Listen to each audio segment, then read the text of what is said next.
Hello learners, बहुत बहुत स्वागत है आपका द व्हाइट बोर्ड चैनल पे। मेरा नाम साकेत सक्षम है और इस वीडियो में भी मैं आपको टीआरई 3 के मैथ्स के क्वेश्चन का सॉल्यूशन बताने वाला हूं जो 6 to 8 वाले पेपर में आया हुआ था, क्वेश्चन नंबर 96। और बाकी क्वेश्चन के भी सॉल्यूशन आते रहते हैं डेली 6:30 बजे, तो उसके लिए अपडेटेड रहने के लिए आप चैनल को सब्सक्राइब भी कर सकते हो।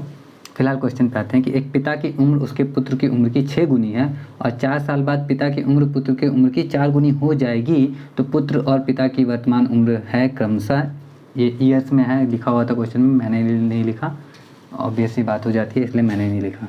तो पुत्र और पिता की वर्तमान उम्र कितनी है, ये हमें ऑप्शन में से टिक करना है कि कौन सा ऑप्शन हो सकता है।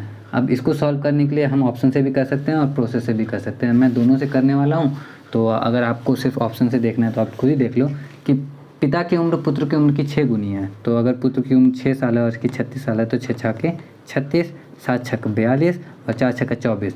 पहले कंडीशन को तो ये तीनों के तीनों फॉलो कर रहे हैं। दूसरा कंडीशन है कि 4 साल बाद, कितने साल बाद, 4 साल बाद जो उम्र है वो 4 गुनी होती है। यानी कि 4 साल बाद, यानी कि 4 साल बाद ये 10 साल का होगा, 4 साल बाद ये 40 साल का होगा और ये इसका 4 गुना है, यानी कि ये दूसरे कंडीशन को भी अप्लाई कर रहा है। तो ये हमारा करेक्ट आंसर हो सकता है। बाकी को भी देख लेते हैं क्योंकि चेक करने के बाद ही हम टिक करते हैं, क्योंकि नन ऑफ दिस और मोर देन 1 भी करेक्ट आंसर हो सकते हैं। तो इसलिए तो 7 में 4 जोड़ते हैं तो आता है 11 और 42 में 4 जोड़ते हैं तो आता है 46 और 11 चौका 46 नहीं होता है, इसका मतलब ये हमारा गलत आंसर है।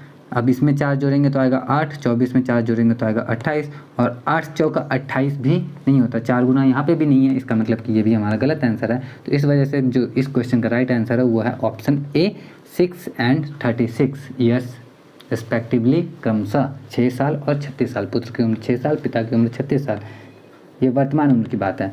लेकिन ये तो हो गया ऑप्शन से टिक करने वाला बात। क्या हमें प्रोसेस जानने का हक नहीं है? बिल्कुल है, हम प्रोसेस भी जानेंगे क्योंकि क्या यार, सीखने का ही तो समय होता है ना। अभी क्या कर रहे हो, बैठ के सीख ही रहे हो, सीखो आराम से। तो प्रोसेस ऐसे है कि सबसे पहले हम क्या करते हैं कि जो भी है या तो पिता की उम्र को मान लेंगे या पुत्र की उम्र को मान लेंगे। अगर हम पुत्र की उम्र मानते हैं, माना पुत्र की उम्र कितनी, x वर्ष, तो पुत्र की उम्र मानने से फ़ायदा ये होता है कि पिता की उम्र मानने के लिए हमें क्या करता है, x में डायरेक्ट हम 6 से गुना कर देंगे, हमारा पिता की उम्र आ जाएगी। तो पुत्र की उम्र अगर x वर्ष है तो पिता की उम्र जो हो जाएगी इसकी 6 गुना यानी कि x की 6 गुना जब हो जाएगा x का तो 6x हो जाएगा ये, ठीक है।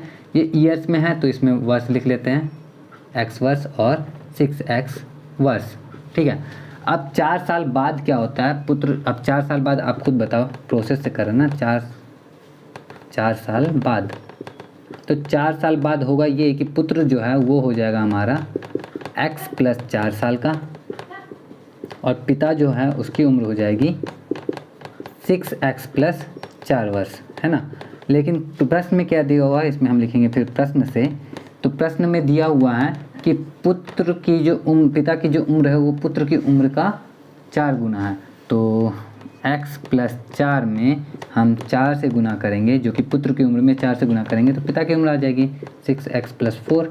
अब इससे हम x की वैल्यू क्या कर लेंगे, पता कर लेंगे। तो चलो करते हैं, ये हो गया हमारा 4x + 16 = 6x + 4। 4x को उधर भेजेंगे तो माइनस हो जाएगा, 4 को इधर भेजेंगे तो ये माइनस हो जाएगा। तो हमारे पास आएगा 6x - 4x = 16 - 4। 6x में से 4x माइनस करेंगे तो आएगा 2x और 16 में से 4 माइनस करेंगे तो आएगा 12। x की वैल्यू 2x अगर 12 के बराबर है तो x जो है हो गया हमारा 12/2 यानी कि 6 ईयर्स। 6 ईयर्स हमने क्या माना था, 6 ईयर्स हमने माना था पुत्र की उम्र को, है ना। अब पिता की उम्र कितनी आएगी, 6x यानी कि 6 × 6 यानी कि 36 साल। तो इस तरह से हम प्रोसेस के थ्रू 6 साल और 36 साल पे पहुंचते हैं, जो कि ऑप्शन ए का ही है। जाहिर सी बात है, पहले ही हमने कर लिया था। तो इस वजह से इस क्वेश्चन का जो राइट आंसर होगा ऑप्शन ए हो जाएगा। और अब मैं उम्मीद करता हूँ आपसे ये कि आपको क्वेश्चन समझ में आ गया होगा। इस बात की उम्मीद तो डेफिनेटली मैं कर ही सकता हूँ, इतना तो हक है ही भाई, समझा रहा हूँ इतने अच्छे से, तो इतना तो डिज़र्व मैं भी करता हूँ कि ये उम्मीद कर सकूँ कि आपको समझ में आया है। तो अगर आपको समझ में आया है, वीडियो अच्छा लगा तो लाइक ज़रूर करना वीडियो को, और भी क्वेश्चन के सॉल्यूशन के लिए चैनल को सब्सक्राइब भी कर लेना। और मैं मिलता हूँ आपसे नेक्स्ट वीडियो में। जय हिंद।